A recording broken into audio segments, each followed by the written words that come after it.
Hello, Night Nation. I'm Trace Trocco, joined by Adam Eaton. Welcome in to Sons of UCF Live. Adam, we missed you last week. Yeah, Trace, good to be back. Big thanks to you, Brian, Clay, Andrew, UCF Mike for holding the fort down. Glad to be back. We got some stuff to talk about. Football's around the corner. It's gonna be a good show.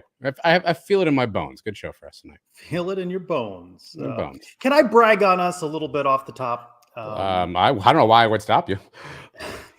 I'm happy to announce something I shared with you earlier, that UCF is officially recognizing the Sons of UCF with internship as an internship place for UCF students. And Andrew Cherico will be the first to be the receiver of credits, official credits for interning with the Sons of UCF. And we're going to continue that partnership with the School of Communications into the fall with their intern pursuit. And I'm very happy to talk about that and share that with all of Night Nation, that we've arrived now. We've got interns, as UCF Mike predicted some years back. Yeah, I mean, I helped Andrew fill out some paperwork for that. So glad to see that. Yeah, he's earned that opportunity. It's really cool for him to get that chance. I mean, to your point, like 8 years ago or 6 years ago, and Mike and I plugged in a phone cord through Zoom and tried to talk, I would not have imagined we'd be here. But big testament goes to you, Trace, and the work that you do with Andrew, with Clay, with with various other people that have worked for us in the past, Leo. I think the opportunity you provide them to get out and cover real stuff is awesome. So I'm just glad we can pay that forward a little bit and hopefully help some kids get some education, some stuff they can put on a reel, and maybe one day they'll tell their audience on ESPN they started on the Sons of UCF.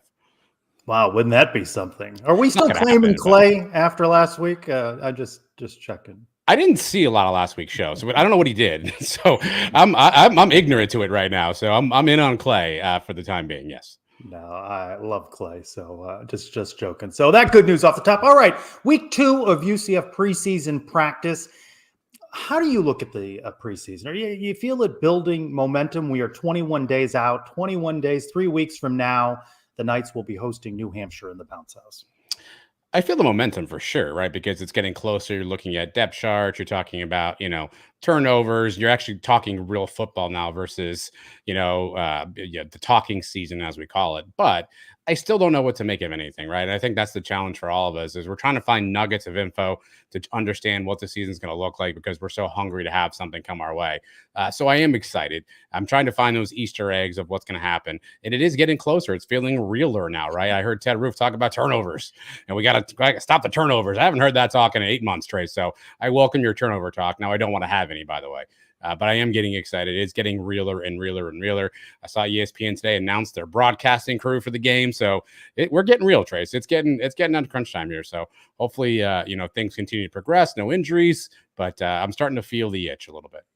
You mentioned the broadcasters, local Orlando resident Rini Ingoglia, part of that team. I messaged him this afternoon and said, glad to have you on that broadcast. He does a good job in his coverage. So welcome him on that first cast. Hey, nobody would be watching from their living room and broadcasting the game. I'm hopeful that means he's actually going to be in the Bounce House. He actually could be in his living room, maybe, in Mark. He might be the only one that would make some sense. Yeah, I mean, look, I was on the Jeff Allen Sports Talk Experience this week, and I dropped a nugget I learned at Media Day. I didn't realize it was breaking news.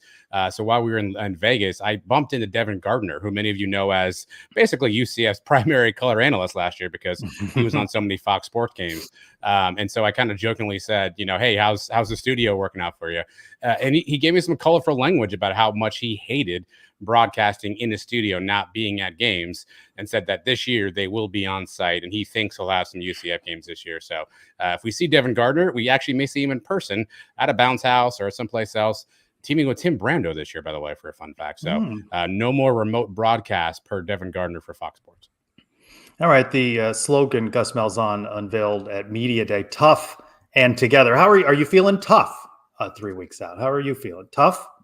Me personally, yeah, never tougher. I'm confused. We Mike and I talked about this in the podcast. TNT does not stand for tough and together, right? That would be TAT. So I'm confused where Gus got this. My other question is, did we workshop other slogans? Like, which ones didn't make the list? Like, did he put them on the board and was like, no, we can't do this one? So I need to know the list of hierarchy. And look, I love the slogan. Gus is a slogan guy. Every year there's kind of a new theme, a new mantra. And as long as people are buying into it, it's all well and good. But everyone has a plan until you get punched in the face, right? That's the old Mike Tyson line. So I love the toughness, the togetherness aspect right now. Hopefully that holds true through camp. Things I'm hearing behind the scenes, or this is a really together team. It's a tighter team we've had in past years. Let's hope that holds true. But all that goes out the window, Trace, when they put the ball down for the first time on Thursday, the 29th. Knights completed their first scrimmage of preseason camp this past weekend. 18 penalties in this one, Adam. 13 on the defense, 5 on the offense, for a more disciplined team in the mold of Gus Malzahn, as he likes to say it, reflecting his personality. A little bit shaky off the top. I asked defensive coordinator Ted Roof that question. Is that typical now for a first scrimmage? And he said, no, too high. Does that number concern you, or do you not worry about it too much for that first scrimmage? I'm not super worried because I need to, like, who are these officials? Are these actual college officials? Are Gus and the staff telling them to call it tight? Like, I mean, there's some nuance there, so I'm not super worried. I guess I need to know the penalties. Gus then said that statement and then referenced like pre-snap penalties. So if these are like foolish, offsides or neutral zone infractions, stuff like that, then yes, then I'd be concerned, right? But I think some of that's also rust. These guys haven't played a ton of ball the last couple of months. Now, if these are aggressive penalties, right? If this is, holding, pass interference, right? Stuff like that, I'm okay with that. But if it's pre-snap stuff, get that out of the way. But again, who's calling these penalties? For all I know, you were out there throwing flags, Trace. So I need to know more about the officiating crew. But let's get it out of our system now is the way I look at it too. Well, this is the worst it's going to be. We're good. You've been doing a good job of putting up on Sons of UCF's YouTube channel all of the interviews that Clay, Andrew, and I did. I was out about a lot today. Did you put up Malachi Lauren? Yes, Malachi was that now up there on Thursday? I find him to be very interesting. He confidently says that he might be a 10-sack guy. I asked defensive coordinator Ted Roof about him, and he says he's very important this season. Done a great job. He's explosive, and he understands the tackle set, the tackle's pads, how soft, how turn, what's hard, all those things, the depth of the set. So he does a good job understanding that, and then he understands how to attack it. Coach Ingram has done a good job with it, teaching him how to do that. But he's got a lot of natural ability and a lot of natural want to, and at the same time, it's a blending of he and Coach Ingram together. And he's a guy that's been going in the right direction as well. And for us, he's got to have a good year. He's one of those guys that's got to have a good year for us. Yeah. I like that aside, right? He was ready to conclude his statement and threw that last part in, and I agree with Coach. Yeah, so I get distracted easily. A, has anyone ever drank out of that Coke bottle up there? Because it looks like it's been there forever. And B, Ted Roof looks like a guy wearing a disguise at Ted Roof. By the way, that camera angle does not do him any justice. But listen, we've talked about young players and what this defense is going to look like. There's a question later in the mailbag about defensive ends. I didn't realize until we looked at the stats. Trevor Morris-Brash had a heck of a year last year. That's a big name, a big motor to replace. We're going to need Malachi to step up. I think you saw some flashes of that last year. But I'm encouraged about when he talked to you on the interview that's on our YouTube channel, how much he's excited about showing off all the work he did this offseason. So I like that he's hungry. I like that he's eager, and he's going to have to be sort of the big dog to take the steps because he's got some shoes to fill with TMB being out. We, Eric Lopez and I started talking about some season predictions, and you and Mike carried it through in the podcast. I believe you and I both had Malachi as the sack leader, and I think we may have each said 9 on the respective shows. I know I said 9. I forget what you said. I think it was 9. I don't listen to you, Travis. I'm too busy looking up who the Arizona coach is. I have no time to listen to you, Nilo. And who is the Arizona coach? Brennan, friends, Brett Brennan. Enjoy. So Malachi, very important on the defense, but that does go to show you, by the way, maybe we're not talking enough about how they have to fill the shoes of Tremont Morris-Brash, who you posted on Sons of UCF Twitter just the other day about how he's made an impression over in Chargers camp in the NFL. Yeah, it's interesting. He's kind of a name that I think we all knew he was good, but maybe took him a little bit for granted. Obviously he had some stuff off the field, worked through that, and it was a solid player for UCF. But look, let's not forget we're replacing a lot of pieces on this defense. I know we talk about this defense a lot. Malachi is a holdover. Ricky Lee holdovers, but we're replacing a lot of guys off this defense, Trace. And I think a lot of this season will come down to, again, we're hearing a lot about toughen together. Like this defense has to really gel together pretty quickly because it's a lot of disparate parts from other schools. Again, relatively, well positioned guys, but how do they all gel together when 11 have to be in the field in a fourth quarter, and the other team's driving down and we got to get a stop? I think that's the thing we're going to see. You're never going to find that out during camp, but how together are they? How cohesive are they? But it's a lot of new faces. But hot take, if UCF does well on defense, Malachi Lawrence will have a hand in it. That's a hot take. Yeah. Yeah, I mean, there are a lot of metrics that we talk about that show UCF could have a better season in 2024. Think about it. A year ago, as we switched to offense, 4 different guys played center.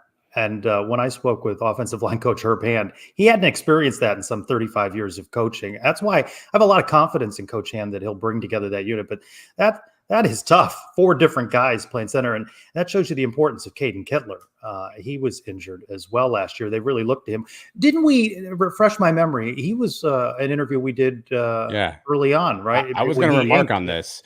He's one of the first players I can think of in the recent past here that we've actually seen kind of grow up at UCF, right? He's now a junior, but you and I spoke to him after he signed his letter of intent. He was on with us, I want to say literally that same week. And now to see him kind of grow and be a junior and be potentially a starter by all accounts, that's kind of the fun thing with college athletics we've kind of missed a little bit is transfer portal and guys coming in. You get to see guys grow like this. And Caden Kittler's one of the very few I can think of that we've seen now through his life cycle of UCF. Xavier Townsend, another one that we've seen through their life cycle of UCF. And I think it's really cool, some of these guys are sticking it out. And obviously it sounds like, and it appears Caden's going to get a good opportunity this year to really get on the field and make a name for himself.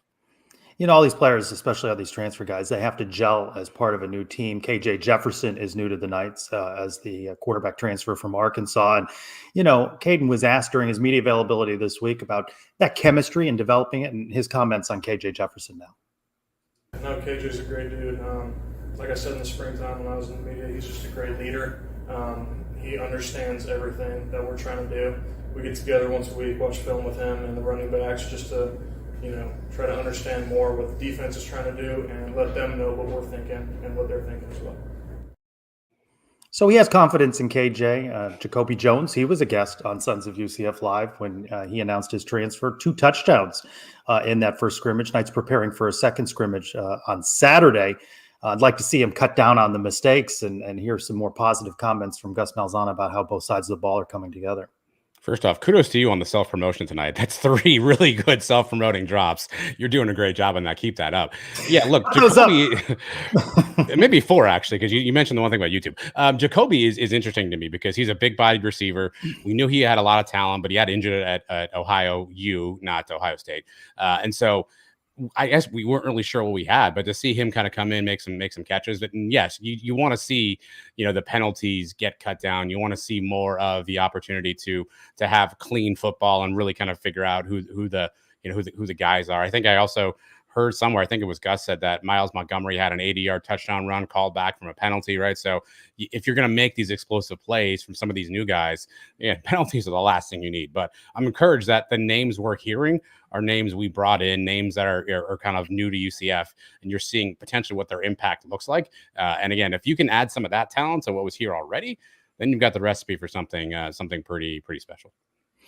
Is Jacoby that wide receiver we latch on to every camp once a year, and then maybe fades away? Or could this be the real deal? I don't know. Yeah, like I don't want to put that on him. Yeah. And then he has a great season for them. I don't want to make him this year's Corey Gamage, who is that? Still don't know if he's on the team or not. I don't think he went MIA on us. I don't want to make him this year's Corey Gamage, but I do think he's got the upside. But that receiver room is stacked, Trace. I mean, you think about it, and there's a lot of names in there. You see Trent Whittemore getting a lot of podium time. That typically indicates perhaps he was in media day. Yeah, typically indicates that Alec Holler that they're going to I see what you did there. That indicates typically maybe you're going to get some playing time, get some run. Obviously, you know about Xavier and Kobe. We're not talking about Javarius Johnson, the transfer in from Auburn, who is a veteran receiver. So we'll see. It's a crowded wide receiver room, but Jacoby's an easy guy to root for. Yeah. Well, preseason camp continues with the scrimmage on Saturday. And of course, we're also paying more attention, I'd say, this year than we did maybe a year ago. And as we get to know more about these Big 12 teams, of course, there's an influx of new teams. Let's talk about this Big 12 race going into the 2024 season with Matthew Postins. He covers the Big 12 for Heartland College Sports and joins us now on Sons of UCF Live. Matthew, welcome in. Hey, guys. Nice to meet you. How you doing? Doing well. Nothing screams Heartland quite like Orlando, Florida, and UCF. How does that fit into your whole name of your site? Well, I know our owner, Pete Mundo, wanted something that wasn't necessarily conference specific.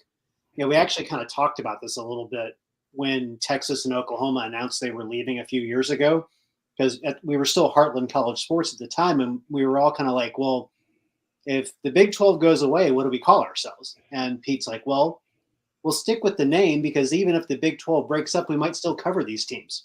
So we picked something that, kind of evokes the heartland of the country, which is where the majority of the conference is right now.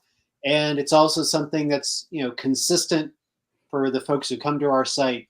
And we don't have to change the name of the site if, say, it becomes the All-State Big 12 or the whatever Big 12, or they bring in $1 billion in private equity. We can keep our name. Yeah, I like that. You all have been bullish on UCF. You like their chances in this wide open Big 12 this year. Yeah, I feel like offensively, I heard you guys talking in the background for a few minutes. Offensively, I think they're fine. I mean, they've got everything they need from the standpoint of being able to keep up with any team in this conference from an offensive standpoint, especially when you consider they're so good at running the ball.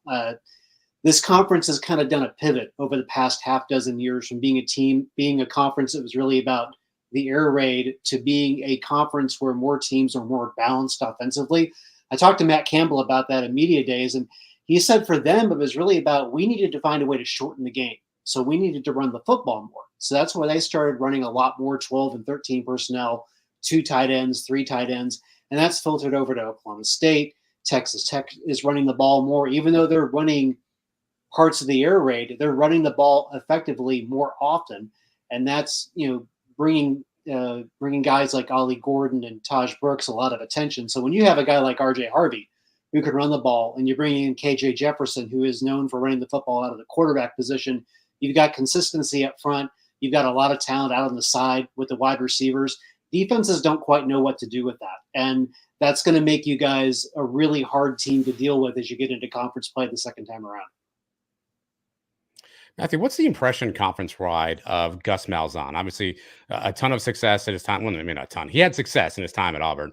Up and down so far at UCF. What's the I guess the overall vibe about Gus Malzahn from a coaching perspective in the Big 12?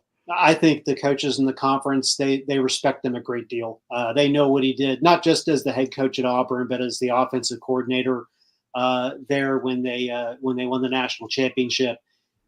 He's a guy who has kind of evolved over time. He was an air raid guy for a long time, even back in high school in Arkansas. And now he's, integrated the run game into those air raid principles. And you saw Dion at media days. Dion loves the guy.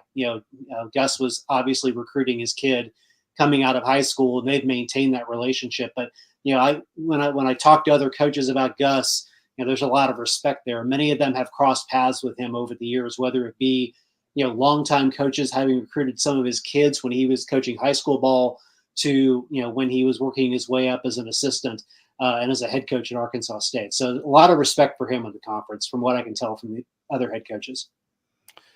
I'm going to assume if you think UCF offense will be fine, that you suspect their Achilles heel may be this defense. UCF brings in a guy in Ted Roof, who you might know a little bit from, again, covering the conference. What do you kind of expect or make of a Ted Roof-led UCF defense? Well, I think, I would hope they're going to be better against the run. I mean, first of all, the Knights, unfortunately, were 122nd in the country in rushing yards. Details, Matt. Matthew, you had a 100-yard game against him in week 5. Details. The good news is 25th in passing yards, but everybody knew you couldn't stop the run. So I don't know how you stopped Oklahoma State, but, kudos to you for that one game. I think his first goal is to come in and bolster the run defense. And I think that's where a lot of the transfers come in. They brought in a lot of guys from the portal who I think, can come in and execute the defense the way he wants it. They want to, plug up the middle. They want to, stop allowing those big plays in the run game. And then from there, I think he wants the defense to be more aggressive. The defenses that I've seen him run, here in the Big 12 and outside the Big 12 is, get out there, be aggressive, create turnovers, get your offense a couple of extra possessions, and because of how good UCF's offense could be, one turnover might be all they need to really kind of turn the game in their direction. So I would expect this defense to be better against the run. And if they're going to contend in the conference, I would expect them to be creating a lot more turnovers on the defensive side.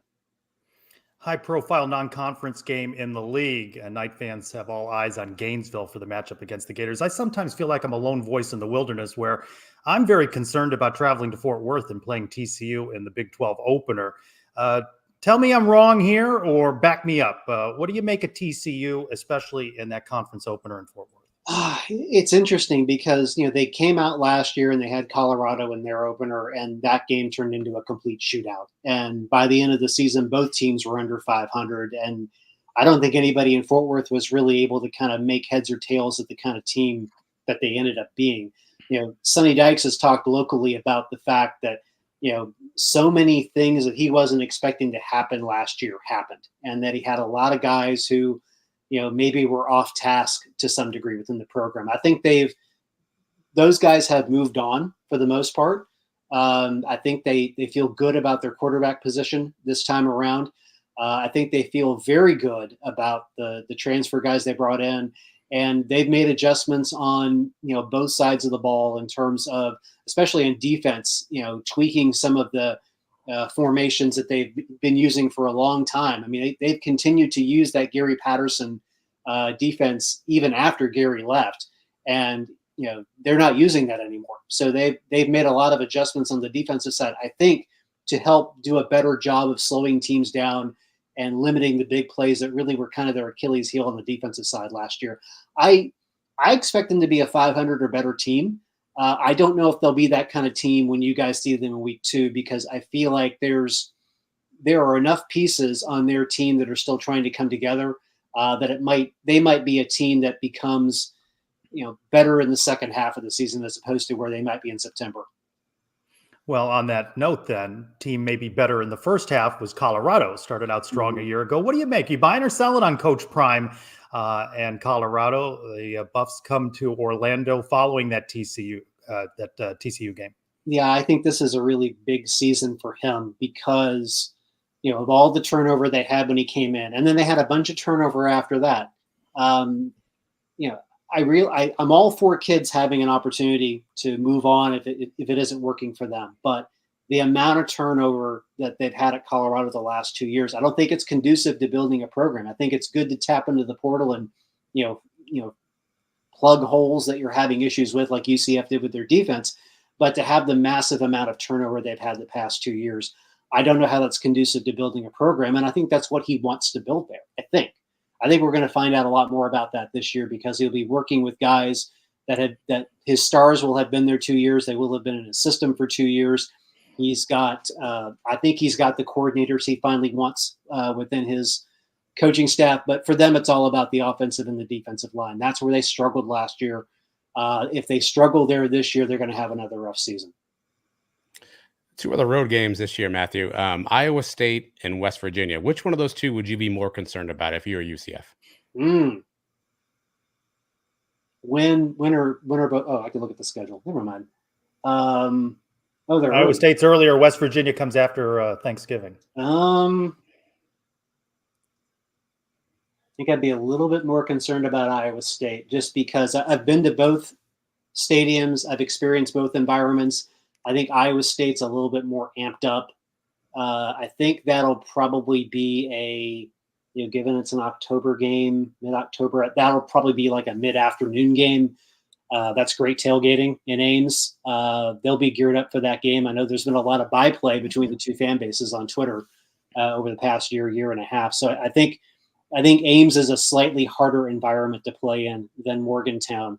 Although if you get snow in Morgantown in late November, that's going to be a really interesting game for you guys.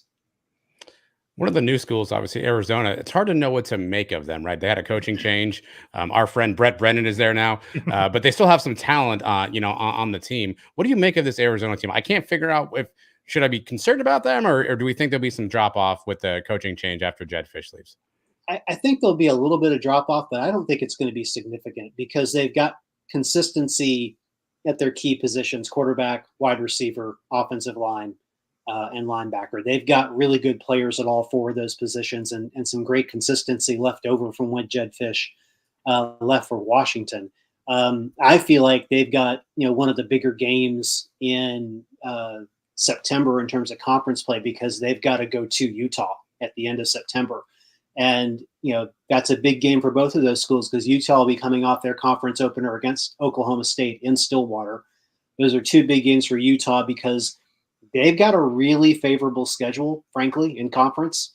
And those two games are probably their litmus test games. If Utah is going to be a true contender in this conference, I feel like they've got to win both of those games. But for Arizona, if they can go into Utah, steal one, come back home, I think it puts them in favorable position to be a contender. I think one of the things I love about this conference is that we've really got about a half dozen teams that I think are legitimate contenders. And then we've got two or three teams where if everything goes right and they get a couple of breaks, they could be in Arlington at the title game in December. That's what I love about this conference. It's so wide open. You look at the other conferences, you look at two or three clear schools that will probably make it to the title game, and you don't really see anybody that can crash the party. There's half the conference could crash the title game this year. It's really going to be a lot of fun down the stretch.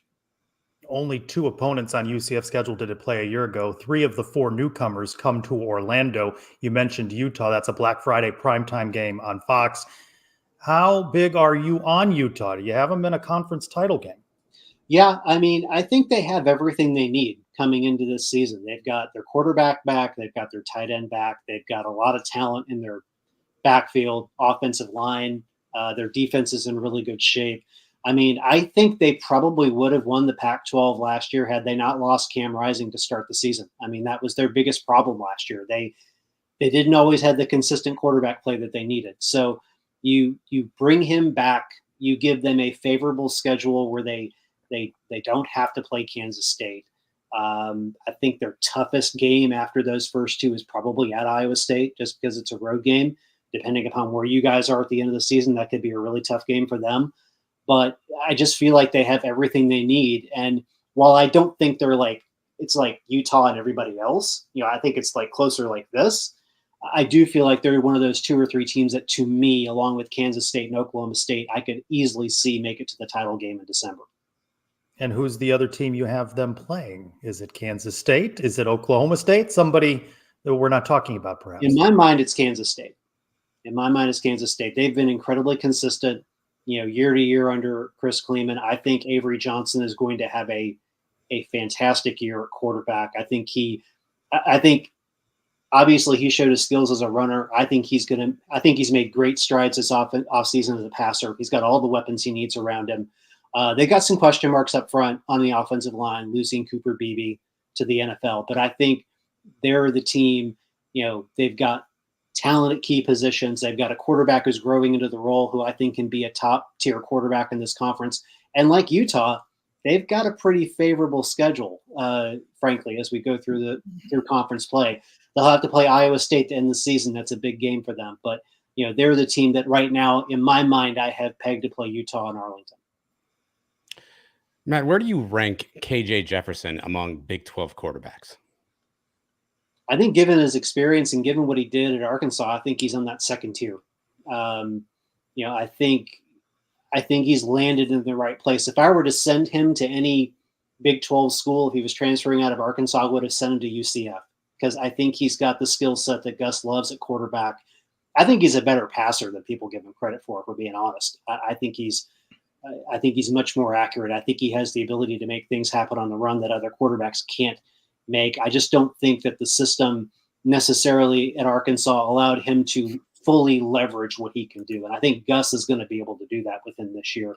And I think because of RJ Harvey and what they can do with the running game, I think that's going to take more pressure off of him. So he may not put up like explosive numbers, but I think KJ has the potential to be a top 6 quarterback in this conference this year.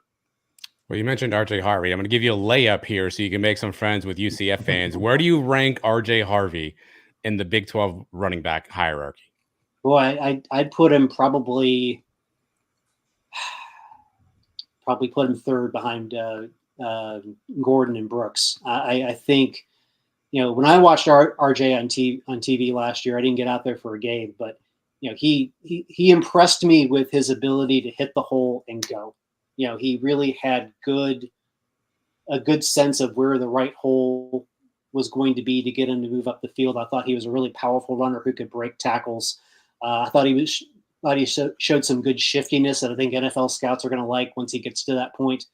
I just feel like he's got a really good, well-rounded game. And I think that serves you well when you've got a quarterback who can run Gus's offense the way he wants it run. And you can toggle between having KJ run the football, having RJ run the football. I think because of that multiple skill set that KJ has, I think it's actually going to open up the door for RJ to have maybe some bigger carries this year, just because defenses are going to be really focused on so many different things in that offense.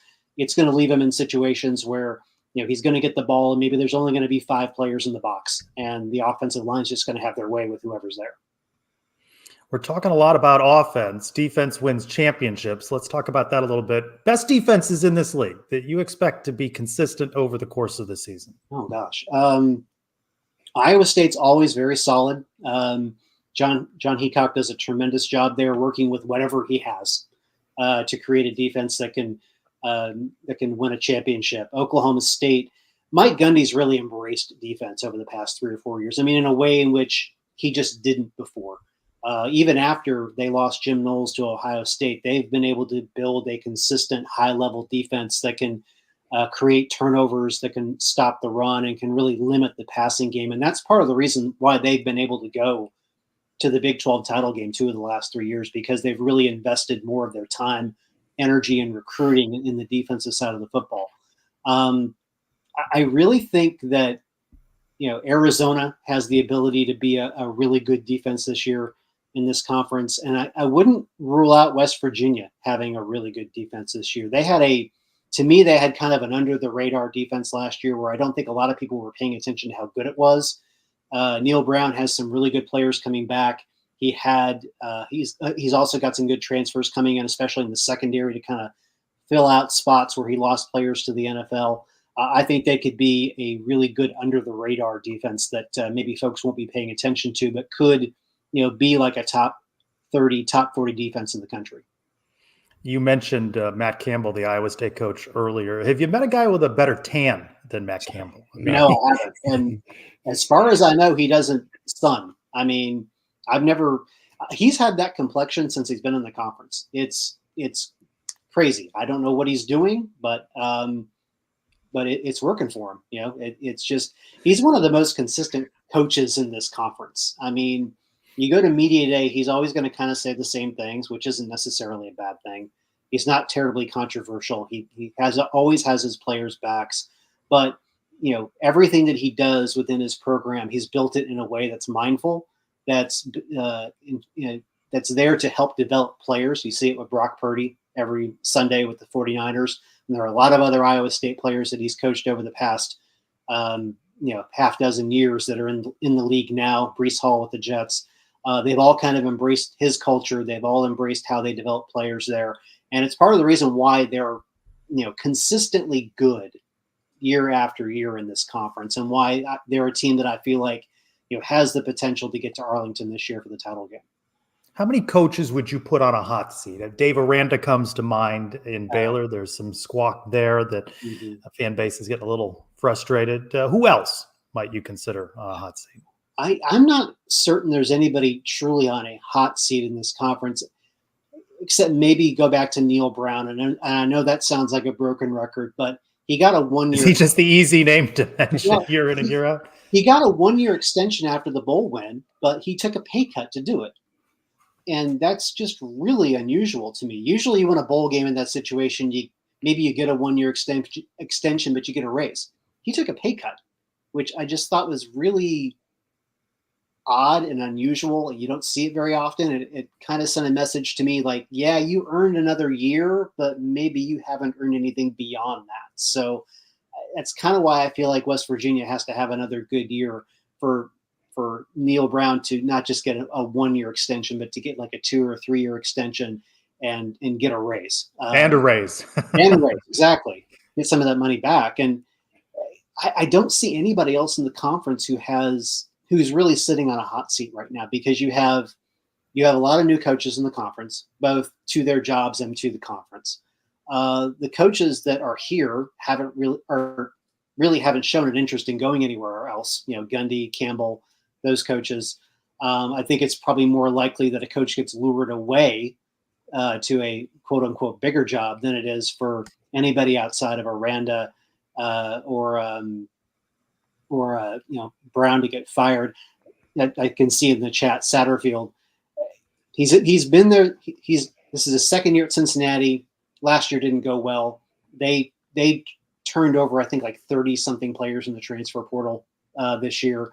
They need a quarterback, and they're battling that out right now in camp. And I think he probably gets one more year at least, unless they just have a really epically bad season in Cincinnati this year, which I don't think is that likely. But I have a hard time seeing them get to 500. But I think given the investment Cincinnati's made in him, I don't think they would cut bait after 2 years.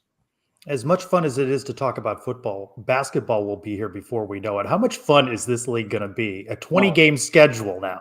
Yeah, that's my beat here at Heartland. So I think it's going to be an absolutely fantastic race. I mean, Arizona obviously brings something to the table.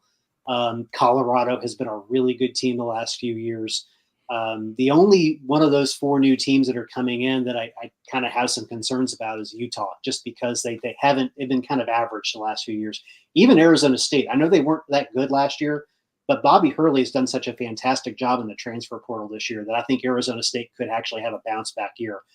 And then, Houston, Kansas, Iowa State, TJ Otzelberger's building a monster there in Ames. I thought Johnny Dawkins did a really good job on the portal. I was waiting for you to mention UCF and all the new guys. Yeah, he did a really good job, I thought, in the portal this year in terms of getting some talent that can help him now, and also grabbing a couple of guys who still have multiple years of eligibility that he can build with and build up that program. There are no weak teams in this conference, honestly.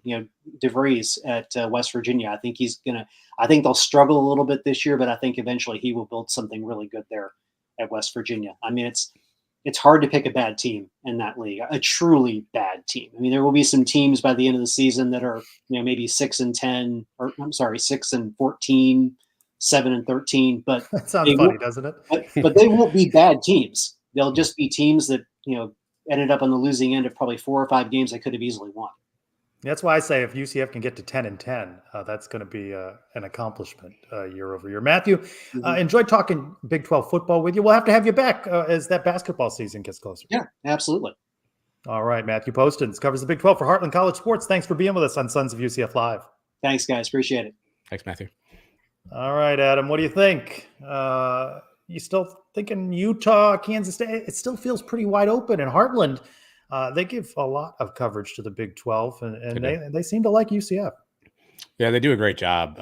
Covered much stuff for UCF. Look, I think Utah and Kansas State are probably the top 2. But I think you and I had this conversation when we were in Vegas. Like, if you look at the top 8 teams, you can legitimately make an argument for how they could find a path to the championship game. I think he said it, perfectly. And I think we heard it from our friends at Sikkim 365. UCF needs to win a couple games they're not supposed to. And just like Matthew mentioned, a couple teams get a bounce here and there, and they're probably 6 to 8 teams that could wind up in Arlington. So I think it's, just probably right now, and it's really on paper too, by the way. I know Utah's a tough physical football team, but Cam Rising missed an entire season. I think he's 36 years old, if I have that correct. You had an interesting chat with him at media day. I don't know. I mean, I'm not sure his level of engagement. So there's such a wide open stance right now in the Did Big you think 12 that was an engagement? Remember that it was. I do. Yeah. What are you concerned about this team? What do you not know about this team? And he stared for like 10 seconds. I don't think there's anything wrong with us. Yeah. So it's again, I think it's wide open. Yeah, I think you probably have a couple of teams in a Utah and a Kansas State that, on paper, with returning guys, with coaching staffs, with the talent that's there, have the potential to be really good. But I think you've got 6 other teams right behind them that are right in that very next tier, or that 1A, 1B. So, I think it's going to be a fun league this year. Hopefully, UCF can be a part of that tier. Going to need a big year for some guys that are on watch lists for UCF. Quarterback KJ Jefferson Thursday named to the Davey O'Brien watch list, best quarterback in the nation. Kobe Hudson earlier this week, Politnikoff award list, best receiver, and running back RJ Harvey. He's on all sorts of lists. Doak Walker watch list. That's the most. Ooh, don't Campbell. No, Yeah, Trace, wrong. Doak Jeez. Walker. Yeah, sorry about that. We're not making Dokes anymore, are we? There's nobody else named, like, the name Doke stopped being used when, you think? Is it gonna be out top there? 5 Dokes. UCF top 5 Dokes. Look at my new son, Doke. Like, I don't think we're making Dokes anymore. I don't know. We should find that out. It was good seeing you at FanFest. That's one of those events. A friend of mine wasn't able to go, and he said, "How was the turnout?" I said, "Well, I think the weather held it down, but a good turnout nonetheless."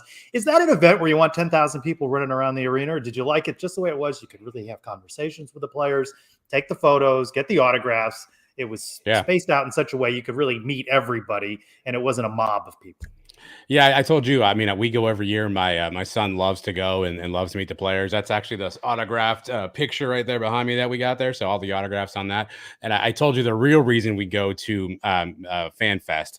Next year may be tricky, Trace. I'm not really sure yet, but this is the 3rd year in a row we've gone to FanFest specifically. So my son Aiden can play rock, paper, scissors with Ricky Barber. And every year, well, I don't know what Ricky's status is. I'm not really sure, but every year he goes up and he says it to Ricky, and Ricky remembers, and he's already ready to go. And I was not there for this year's challenge. I was told Aiden won again. He's 3-0. I was not there for this year's challenge. I cannot confirm that. That's unreported, slander at this point. But that just shows you how fun, some of these guys are to have. And they really kind of embrace the kids and ask questions. A bunch of players asking, what game are we looking forward to the most? And, how long have you been a UCF fan? And, a couple of them, they're new. You always say, welcome to UCF. And they're like, oh, man, it's great being here. I love the place. So it's just, it's a cool, relaxed, fun environment. And to your point, no, I don't want 10,000 people there. I don't. I don't need that much. I like the short lines. I like, having some interaction, and I don't need a super spreader event in my life. So I'm good with a smaller audience. You do a great job behind the scenes, obviously on cam as well, putting everything together. I dodge the raindrops, walk into Alumni Hall over there in the Bar Louie Plaza, and you hand me a mic. You need to interview a guy. I'm like, I just got here. You threw Jason, the manager, my way. We had a chance to talk to him. We have a new partnership. You announced it this week with Alumni Hall. Great selection of merchandise. Yeah, really excited about working with Alumni Hall. They've got a great store there, 4100 North Alafaya, right across the street from UCF, right next to the Bar Louie there in that same plaza as Island Wing Company. An entire store dedicated to UCF merchandise. And they have everything from attire to hats to knickknacks to jewelry to wearables. They even are selling our favorite brand, Trace, Charlie Hustle. You can actually get some official Charlie Hustle gear at Alumni Hall as well. But finally, a place for UCF. I know we have the bookstores, and that's cool and all, don't get me wrong, but finally our own place, our own kind of spot in the map. And you had a chance to talk to Jason. I'll run that interview now. He's very excited about the store. I know the organization, Alumni Hall, which is a chain, so they have shops all around college campuses and college cities. They're excited to be a part of UCF. And as he tells us in this interview, the opening day crowds were fantastic for the business. Our Alumni Hall, so all we actually sell is just nothing but UCF gear, from tailgating to actual apparel. Best way to get your nice gear. And you picked a good time to open up FanFest and the season getting ready to go. Oh yeah, we are extremely excited about that. When we found out about FanFest and everything that was going on this weekend, we said, why not just open earlier than what we expected? So we are here, and business has been booming. What have you heard from Knight fans? I mean, they've been clamoring for more and different merchandise for years and years. Right. So, I mean, we've heard, a lot of positive feedback, especially it's a great location, close to campus. The big thing is people are excited that we're here and not having to go on campus just to go to the bookstore and buy stuff. Other than that, they've been hearing about us on Twitter. So just having the connections on Twitter and through Twitter is where we're getting a lot of our feedback. This is more than just a couple of hats and a couple of t-shirts. Talk about the wide variety of merchandise. So yeah, wide variety of merchandise. So hats, shirts, we've got shorts, skirts for women. There's tailgating stuff that we have also. and then all of your automotive decals and accessories. So, I mean, the list goes on. There is just tons of stuff in here.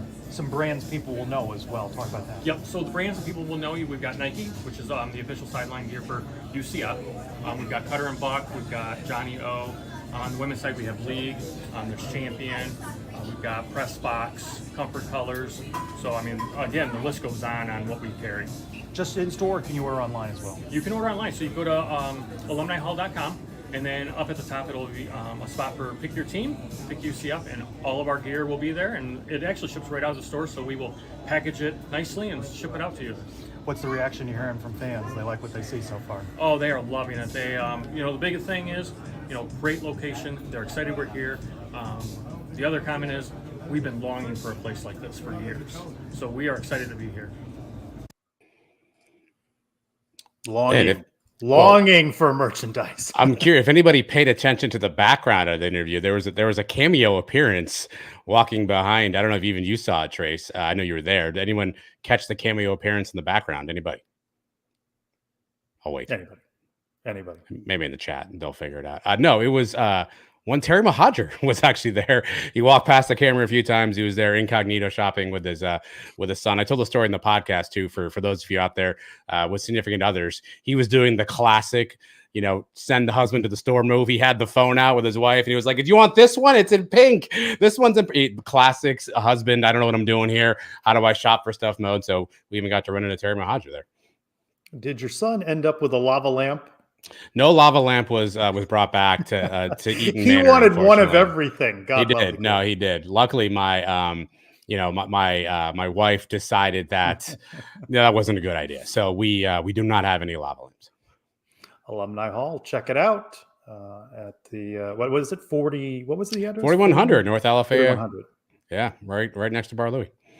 Good deal. All right, the seasons are coming. We're starting to get more news and notes. We got a player? Do we have a player? We got a lot of players last week at Media Day. We got anybody? Malachi Lawrence, defensive end. Let's go around the kingdom. I love Malachi Lawrence. Get him. Ranked 19th preseason in the United Soccer Coaches Poll. Soccer coaches also on their defenders list say watch out for defender Anderson Rosa. Men's soccer at FAU exhibition Saturday at 5 o'clock. UCF Mike on site for coverage. FAU. Women's soccer Big 12 preseason poll nights.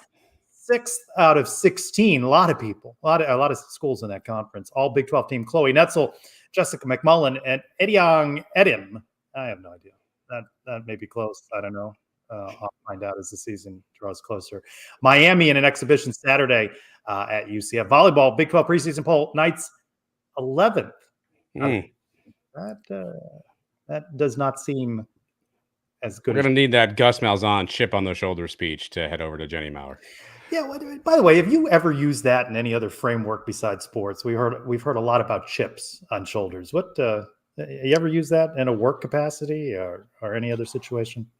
I can't say that I have. I'm sure I've just thrown out a cliche because I was fumbling for words at some point, but I don't know that I think of a scenario where I would tell one of my valued team members, go out there and work like you have a chip on your shoulder. I don't think that's going to fit.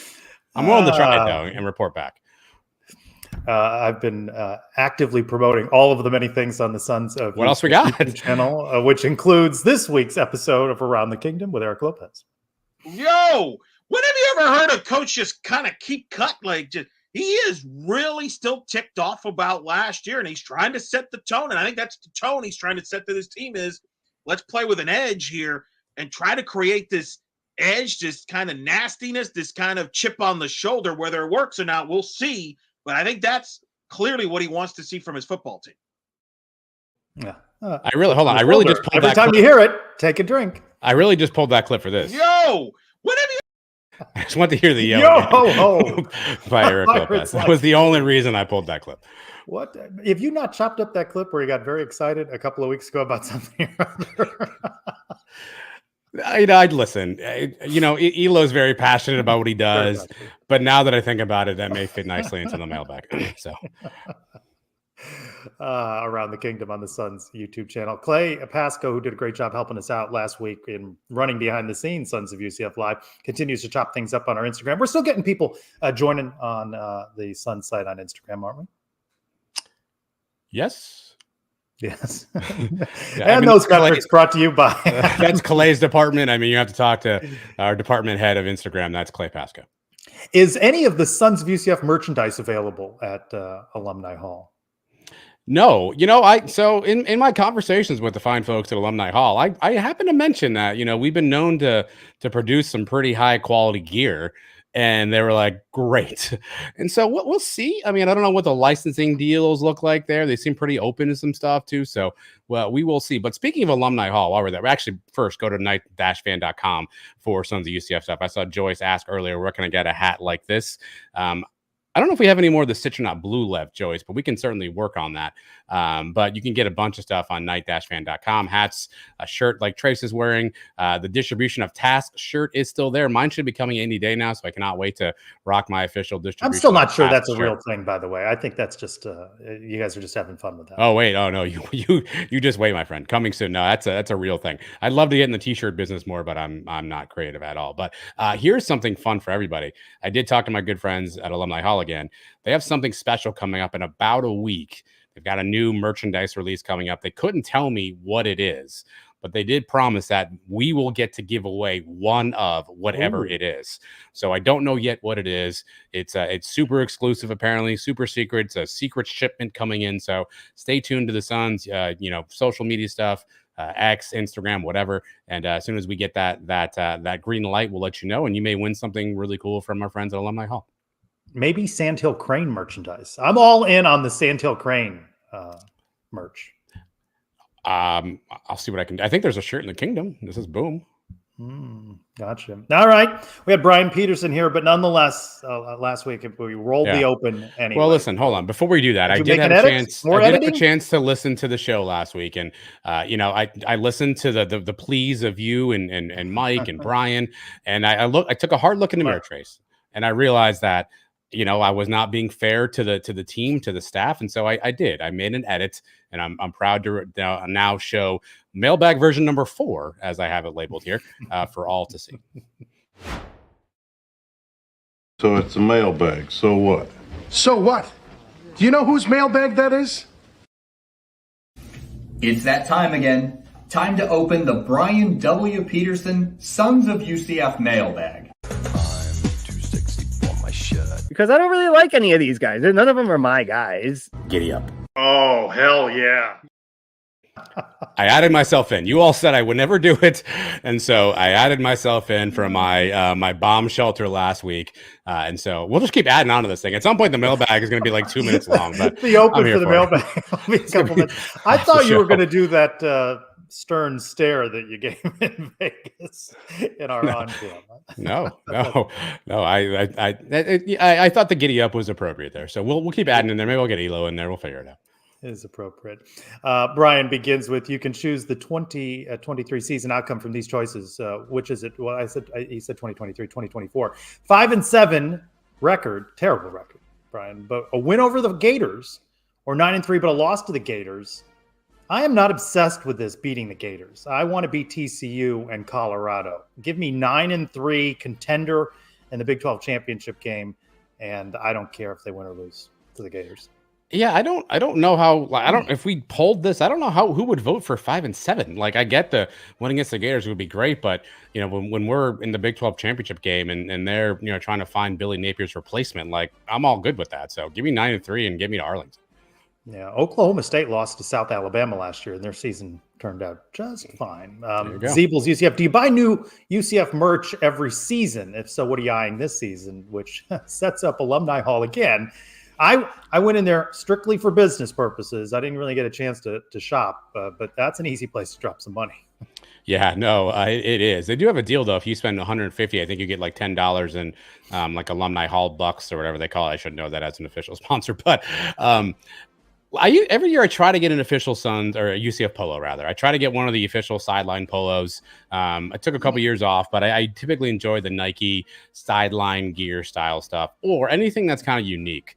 I mean, if there's something in Citronaut, something that's interesting, I'll always look at that too. So I'm sure I'll go back there at some point and sign over my 401k. But I also did not buy anything on the day that we were there filming. So at Fire Danny, Has there been any injuries of note? All we've been told right so far is defensive back Damari Henderson with a knee injury, and that Gus expects him back at some point in the season. Not very specific, but he did open the talk on the scrimmage day this weekend and said no injuries. So not that I am aware of.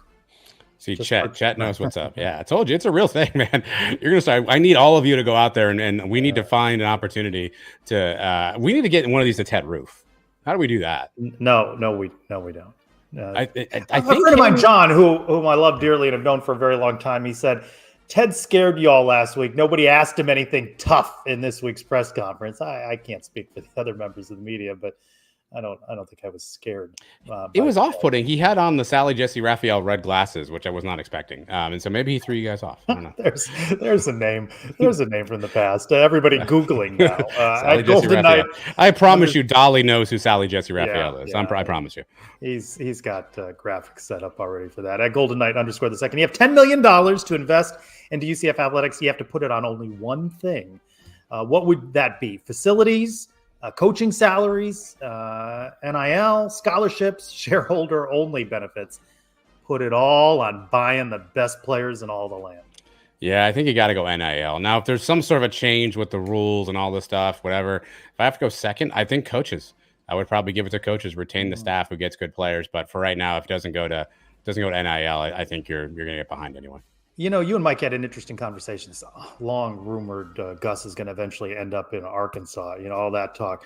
Boy, for UCF to match what one of these SEC schools would pay, they'd have to up the budget considerably. So just for context, we were talking about us and Gus in Arkansas, and I referenced, again, I know they're not the same coach. I know they're different, but John Calipari just went to Arkansas from Kentucky. Arkansas ponied up to get the coach they wanted. Calipari got a 5-year, $39.5 million contract, right? I'm not saying Gus is worth that, but that's the kind of money that's available potentially in the SEC if they think they want to go get their guy. I don't know what UCF does if that's something that comes down the pipe at some point. That'll only be UCF. Who would win gold, silver, bronze in his son's pentathlon competition? He mentioned, of course, my having the better score against UCF Mike in a 5K a couple of years ago. I saw that question. I had to look up what was in modern pentathlon. Fencing, I know not one thing about fencing. Swimming, I regularly swim, so I'm confident in my ability there. Equestrian show jumping, I've been on a horse one time, I think, in my life, maybe a pony at some point. That's going to get clipped. I wouldn't have said that. Jeez. just say no and move on. Oh, my goodness. Laser pistol shooting. The mailbag just getting longer. Laser pistol shooting. I don't understand what that is. And cross-country running. How did these 5 things? By the way, did you know that they are replacing equestrian for the 2028 Olympics with obstacle racing? They probably should. I told them on the pod this week. I watched the men's steeplechase, which is like dudes running around a track and there's like hurdles and then they have to jump over like a moat with water. I don't know where this sport came from, but you might as well at this point just make it a Tough Mudder and just call it a deal. So I'm in on all that stuff. I was flipping through. I told you earlier. I saw a guy climbing up a wall real fast, and that apparently is an Olympic sport. Yeah. No, Mario's somebody was drunk. I think if you put UCF Mike in a room and said, "Come up with the dumbest sport," I think he could be in the Olympics. I'm not even joking. So who you got winning gold, silver, bronze there? I'm gonna the audience just look. I'm gonna go gold. Give me Clay Pasco. He's young. He's maybe he's got some of this some of this experience.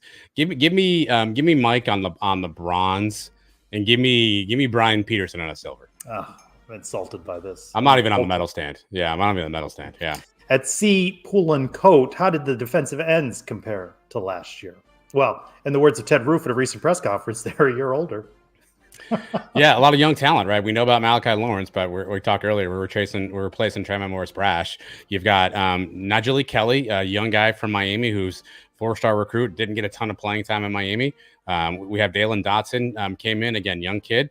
We have Isaiah Nixon, a good recruit from a few years back, but not a lot of reps. So you've got some young youth type players on the other end. I think Najee Kelly is a name probably to watch, but you've got an unknown on that other side of the line. I think you've got Malachi Lawrence on that one, but I believe I heard at some point during Camp Trace, and you're there more than I am, so correct me if I'm wrong, that Ricky Barber may have been playing on the end at some point in time just to get some reps in there too. So maybe you see a lineup of Barber, Hunter, Walker, Lawrence across the front. Again, I don't know if that's a good move. I don't know if all of them have the skill set for that, but maybe you see something change like that. At Grill in 24 Q, what is better about this year's linebacker group versus last year? We don't know, right? It's a lot of on paper.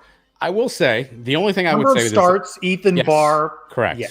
I think you brought in Walter Yates and Jason Johnson, who were good players, but it probably took them some time to acclimate to that level. Ethan Barr has played 5 years of college football, been a team captain, kid's married for crying out loud. Deshaun Pace has played in the league. He played, 2 years ago. He was a big, huge part of that Cincinnati team that went to the playoffs. So you've got experienced guys coming in, where I think in previous years you had some guys maybe with some talent, but never saw the field, or guys who are coming from another level. So I think that's going to be the biggest difference. Now, does that mean it's going to work? God, if I know. At Sax Mangrant, which players do you expect to be most improved on the roster? I'm going to defend punter Mitch McCarthy, much maligned on the Suns pod, though all you really did was just cite stats Point the from stat out, last season. Well, so this is interesting because improved, you could take that two ways. Improved meaning they did not have a good year, so they'll get better, or they had a good year and will get even better than that good year. So I don't know how to take that. The two names I wrote down, this is not groundbreaking. I wrote Randy Pittman, who true freshman last year, showed some flashes, but this year, by all accounts, TE1, so will he get some more touches? And I really think that we are poised for a Xavier Townsend breakout year. I think, again, he's played really well, but I think, Kobe's clearly going to get a lot of attention. He's on the Biletnikoff list. How much does that open up room for Xavier Townsend this year if defenses are going to cue in on Kobe Hudson? So I think we're in for a breakout season for Xavier Townsend. Michael at Emptiness 4. This came in right when the mailbag opened. Will the Knights win a game before the White Sox win another game? White Sox lost a lot of games. I'm happy they snapped that losing streak. They fired their manager, and now the Cubs play them 2 games. So I didn't want to see that streak continue and then get snapped against the Cubs. At _ all night _ in the 12-team playoff, would you rather be the 1 seed, have a bye in the first round, but have to face the winner of the 8-9 matchup in the second round, or be the 5 seed, host the 12 seed, likely G5 at the bounce house, and play the 4 seed at a neutral site in the second round? You're telling me we could be the number 1 seed? All in on the number 1 seed. Yeah, I read this a few times. Like, what am I missing here? I guess what I'm missing would be a home game at the bounce house in round 1. But if I'm a coach, I want my teams on a bye, right? Like, I'd rather have the bye. The second game's neutral site anyway, and I'd be playing a lower seed at that point. I'd be playing 8-9 versus 4 or 5. So I get a rest and I get to play a lower seed. I'd rather do that than take a bounce house game. And again, you never know what happens. At Heart of Seeing, just pure speculation, which does seem appropriate for the Suns brand. But do you think there could be some friction between Ted Roof and Addison Williams? He mentions the recent comments from Ted Roof to my question. I just think Addison Williams was in that role as defensive coordinator a year ago, and now he's the co-defensive coordinator. So I think there's, whatever that means. I don't know if there's friction between the two. It is Ted Roof's show, though. I mean, it's speculation, which is exactly what we do. I would say, off of what I've seen thus far, Ted sounds like maybe he's a guy that's not super easy to get along with, right? That doesn't mean there's friction or that they dislike each other. They may not be bosom buddies and hanging out after practice and whatnot, but I think there's a mutual respect there. I think, Addison has, done some really good things with the secondary group. And so I think there's some mutual respect there. I think you and I have both spoken to Addison Williams at length. I think he respects and understands what Ted Roof is bringing to the team, is excited for the defense. So I'm sure there's some element, deep down, if you're any human and you see somebody else doing a job you want, there's probably a natural inclination to think through like, hey, that would be awesome if that was me. But I think both these two are professionals and I think they'll figure it out. But are they going to go out every Saturday night to Bar Louie and then hop over to Alumni Hall together? Probably not. I will say this, though. He has a camaraderie, Ted Roof does, with the players. Players like him. When John Walker addressed the media the other day, Ted Roof stayed in the room for John Walker's interview. Dollar brings up a good point. Yeah, Dollar brings up a good point. A lot of the players have really talked lovingly about Ted Roof. So maybe, maybe behind the scenes, it's more than we think.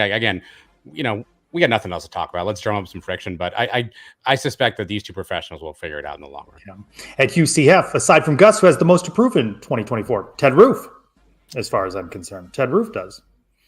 Yeah, I said I have Ted Roof and then I have KJ Jefferson, right? I mean, this is his last year of college football. Everyone's saying last year was a down year, but they're blaming it on the staff and the system he ran, and that they're saying that this is going to be the year KJ kind of breaks through. And if he has any auspices of going to the NFL, this is going to have to be the year he's going to have to put it all together too. So I think he's got some pressure on him as well, because we just had Matthew Poston's on saying this is the perfect system for him. This is the perfect thing. If he has a less than favorable year, I mean, NFL scouts are going to go, wow, he was in the best system for him and he still couldn't produce. So I think he's got some pressure on him as well, particularly if he wants to go to the league. At Dolly_drama. If you were running for office, what would your campaign slogan be? We should have done this for each other. Did you come up with one for yourself? Why would I not? Yes, I did, of course. Mine is no idiots allowed. Just in general, no idiots allowed. I just don't like idiots in general. The grocery store, full of idiots. See, and I went on brand. Steady leadership. Jesus Christ. Well, I would like to know what Dolly. I would like to know what Dolly thinks each of us. Steady leadership. Steady leadership for the future. I'm steady, aren't I? You work with me every week. I'm not saying you're not steady. I just don't know what that means. It means consistent. A name you know. Steady leadership. Yeah. It is that time again. It is Adam Eaton, better than the other guy. How about that? How about that as my official slogan? Adam Eaton, one vote better than that other guy. There's only two of us. So you better vote now. I think the "What's in the Box" segment is so much better live than you pre-tape. I agree. I agree. Because it's so low tech. Yeah, no. What do you mean low tech? It's Charlie Hustle. Promo code TEN1215. You know, I noticed something today I had never actually noticed in this box, Trace. When you open it up on the inside, it says "Good things come to those who hustle." I never saw that before until also a slogan to consider for your presidential campaign. Okay. All right. I was told some new questions got loaded in here. I don't. Goodness. I've seen some of the questions floating around. I reserve the right to not answer these because I exemplify steady leadership for the future. I'm working. I got to. Okay. If you could be sponsored by one company and receive one product free for the rest of your life, what would you want? Mountain Dew. Lifetime supply of Mountain Dew. Diet Mountain Dew? No, not Diet Mountain Dew. I didn't want to. No, Diet Mountain Dew is rainwater out of a bucket. No. Regular Mountain Dew. Wow. Give me like Lexus. Like I'll take a car for the rest of my life. You're there slugging Mountain Dew. I'll be driving the streets in my.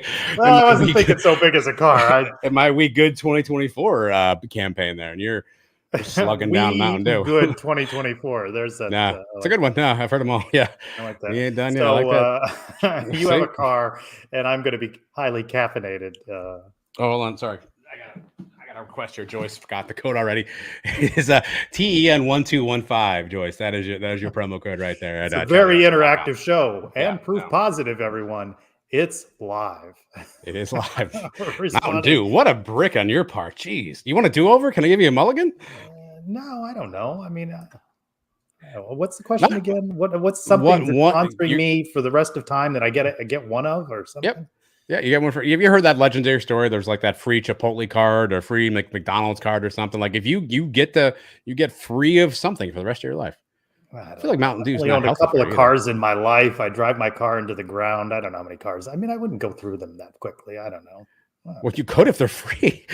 Once a week, be like, I don't like this one. Give me a new one. They're free. I'll just stick with what I got on the answer there. I want to thank Matthew Postins from Heartland College Sports for joining us to talk Big 12 football. 21 days until the Knights host New Hampshire. We thank you for being with us for this week's Sons of UCF Live. For Adam Eaton, I'm Trace Strelko. Go Knights! Charge on, Trace. All right. Hey, Ted Roof here, the defensive coordinator at UCF. Thanks for watching the Sons of UCF. See, he likes us. Wow, that was procured by one Andrew Church. Yeah, to be fair, that was not you who got that sound. That was not me. Yeah.